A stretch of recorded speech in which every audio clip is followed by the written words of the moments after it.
श्री गणेश को प्रणाम, नारायण, नरश्रेष्ठ नर, देवी सरस्वती और व्यास को प्रणाम करने के पश्चात इस कथा का पाठ करना चाहिए। दोस्तों, आज से वैशाख मास का प्रारंभ हो चुका है, अतः आज से प्रतिदिन आप हमारे चैनल पर वैशाख मास की कथा का श्रवण करेंगे। कथा अधूरी न छूटे, इसके लिए वीडियो के अंत तक जरूर बने रहें और अगर आपने चैनल को सब्सक्राइब नहीं किया है तो चैनल को सब्सक्राइब जरूर कर लें ताकि आने वाली वीडियो सबसे पहले आपको मिल सके।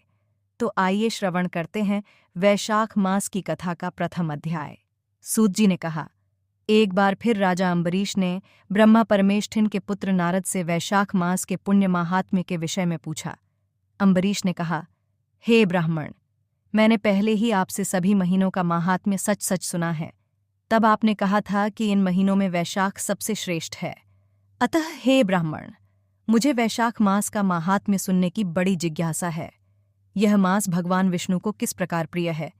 भगवान विष्णु को माधव के प्रिय मास में कौन कौन से पवित्र अनुष्ठान करने पसंद हैं?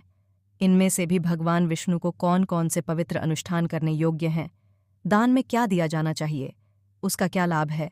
किस देवता को ध्यान में रखकर ये अनुष्ठान करने चाहिए? वैशाख मास के आगमन पर भगवान माधव की पूजा करने के लिए कौन कौन सी पूजा सामग्री का उपयोग किया जाना चाहिए? हे नारद, मुझ भक्तिपूर्ण व्यक्ति को इसका विस्तार पूर्वक वर्णन कीजिए।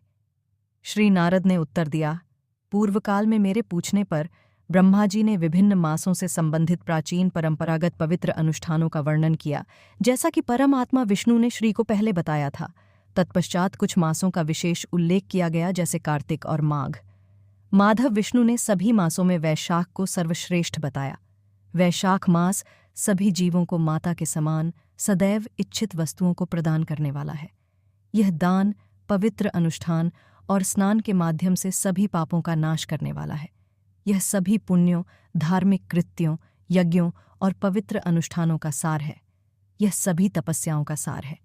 इसकी पूजा सुरों द्वारा की जाती है। जैसे सभी विद्याओं में वैदिक विद्या, सभी मंत्रों में प्रणव, वृक्षों में दिव्य कल्प वृक्ष, सभी गायों में कामधेनु, सभी सर्पों में शेष, सभी पक्षियों में गरुड़, सभी देवताओं में विष्णु, सभी जातियों में ब्राह्मण, सबसे प्रिय वस्तुओं में प्राणवायु, अंतरंग लोगों में पत्नी, सभी नदियों में गंगा, प्रकाशकों में सूर्य, सभी शस्त्रों में चक्र, सभी धातुओं में स्वर्ण, सभी वैष्णवों में रुद्र और सभी रत्नों में कौस्तुभ के समान, सभी धर्मपरायणता और सदाचार के लिए अनुकूल महीनों में वैशाख सबसे उत्तम है।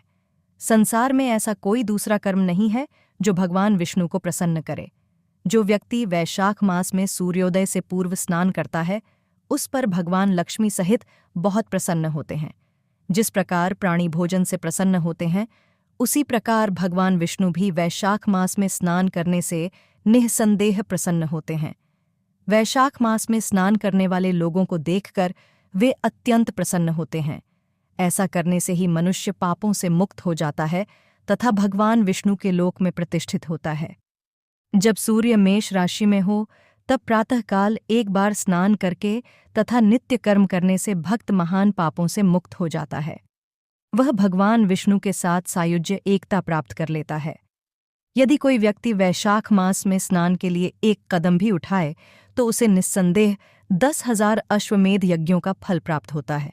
अथवा कुटिल बुद्धि वाला व्यक्ति भी मन में ऐसा संकल्प कर ले, उसे भी 100 यज्ञों का फल प्राप्त होता है। इसमें कोई संदेह नहीं है। जो व्यक्ति मेष राशि में सूर्य के होने पर स्नान करने के लिए 3.5 हाथ की दूरी तय करता है, वह सभी बंधनों से मुक्त हो जाता है। वह विष्णु के साथ सायुज्य को प्राप्त करता है। हे राजन, तीनों लोकों के सभी तीर्थ ब्रह्मांड के अंड में स्थित हैं। यहाँ तक कि नदी आदि के बहुत कम जल में भी विद्यमान है। जब तक कोई प्राणी वैशाख मास में ठंडे जल में स्नान नहीं करता, तब तक यम के अभिलेख में दर्ज पाप दहाड़ते रहते हैं। हे राजन, वैशाख मास में तीर्थों आदि के सभी देवता सदैव बाह्य जल में अर्थात नदी, सरोवर आदि में उपस्थित रहते हैं। भगवान विष्णु की आज्ञा से तथा मनुष्यों के कल्याण की इच्छा से वे सूर्योदय से 6 घटिकाओं तक वहां रहते हैं। यदि मनुष्य उस समय तक स्नान नहीं करते तो वे उन्हें भयंकर शाप देकर अपने अपने धाम को चले जाते हैं। अतः हे राजन, हमें स्नान अवश्य करना चाहिए, जैसा कि पुराणों में कहा गया है। दोस्तों, वैशाख मास की कथा का प्रथम अध्याय समाप्त हुआ। वीडियो पसंद आई हो तो वीडियो को लाइक करना ना भूलें। राधे राधे, जय श्री कृष्णा।